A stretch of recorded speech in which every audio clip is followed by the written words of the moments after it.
Yo, what's up, everybody? This is Kevin Side doing another segment of Victory Sundays. And on Victory Sundays, where I just like to talk about I just like to talk about football, basketball, hockey, even NASCAR. You never know because I like sports. And this is with a time where I just give y'all the most raw and uncut filter version of me. And with all that being said, y'all, if y'all been living underneath a rock lately, I know y'all been watching the play-in tournament. And one of the biggest games that was going on so far in the play-in tournament. Like I said, I shoot on Fridays, y'all. So bear with me. I'm a little bit behind, but it's been living underneath a rock lately, y'all. The Charlotte Hornets beat the Miami Heat 127 to 126, y'all. The game was epic. It was back and forth. It was a lot of drama, and we're gonna talk about some of that drama very soon. But yeah, like I said, y'all, it was a lot of drama. The game actually ended up going to overtime with Kobe White ended up hitting a crazy three to tie it up to 114, y'all. And he hit it in the corner, y'all. And that shit was amazing. With 10 seconds left, just some out of the blue, like Derek Fisher shot where he shot it with point 0.4 seconds left, but this was a 3-pointer. That shit was swish. But yeah, like I was saying, y'all, he hit amazing 3-pointer and the game was sensational.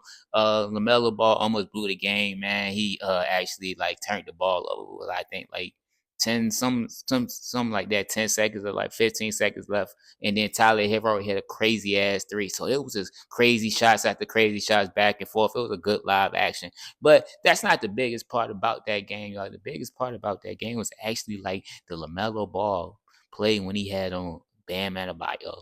Now, do you call it dirty or do you call it clean? Because they did actually make the foul, the flagrant two foul after the game, and Eric Spoelstra was pissed off. Like he's just saying, like, hey, if you lose by 1 point, you lose in overtime. Do you honestly think that you think you can honestly beat us, the Miami Heat? I don't think so. I mean, that game, I actually felt like the Heat was going to win. But yeah, LaMelo Ball actually made the foul, the flagrant two foul, and he actually played the whole game. But that was after the game, and he was fined 35K.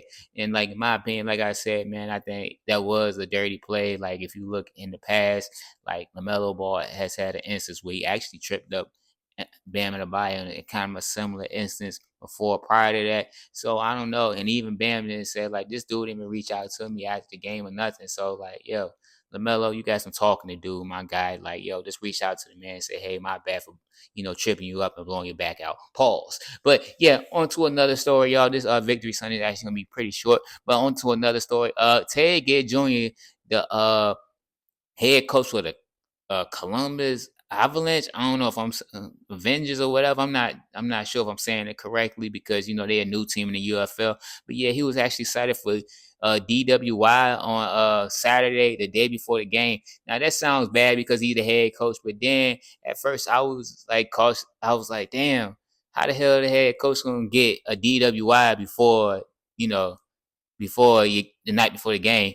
But then when I looked it up, y'all, it actually turned out like the day before that, like the game was actually for his the game was around his 41st birthday, and which is understandable. Like I'm not even gonna lie to y'all, being a coach, man, I've seen it and I've been part of it. Like where a coach, I wouldn't recommend like a coach having drinks before the game, but I can't necessarily fall for that. Like because hey man, it's your birthday, man.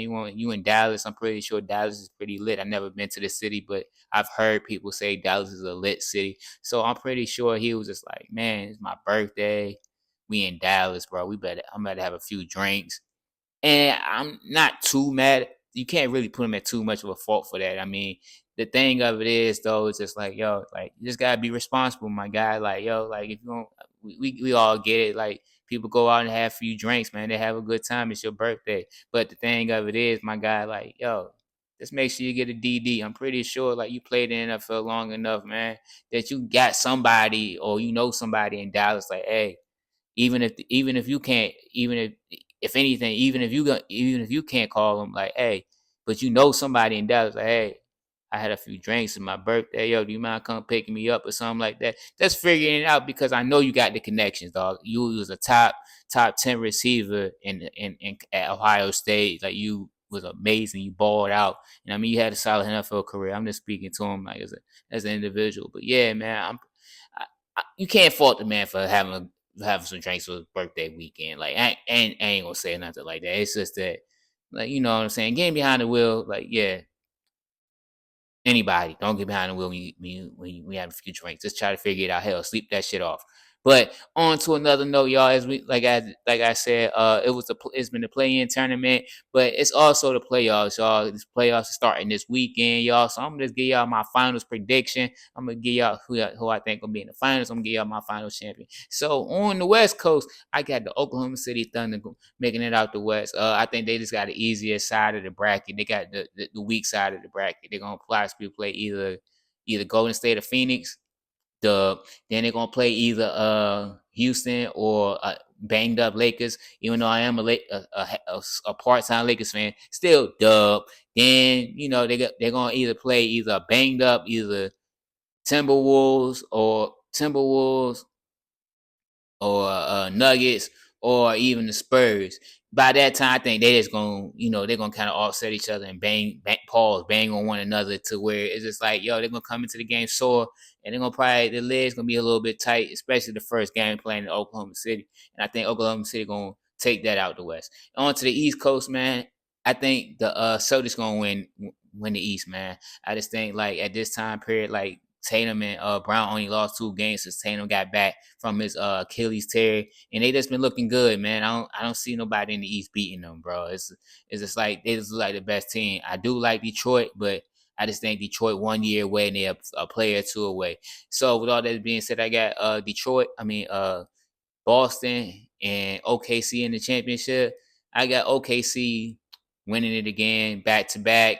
Probably like game 6 or game 7. I just think by that point, like Tatum is still not fully back to being his healthy self. For those a healthy Tatum, and their roster was a little bit more, seasoned. Even though Tatum and their core players are seasoned, but the other guys did not as seasoned, and they'd be playing at OKC OKC will have home court advantage. I think OKC will win it. And I think they're going to either win it in 6 and 7, beating Boston. And so, with all that is being said, that's my final prediction. And this is Victory Sunday. And I'm out this bitch.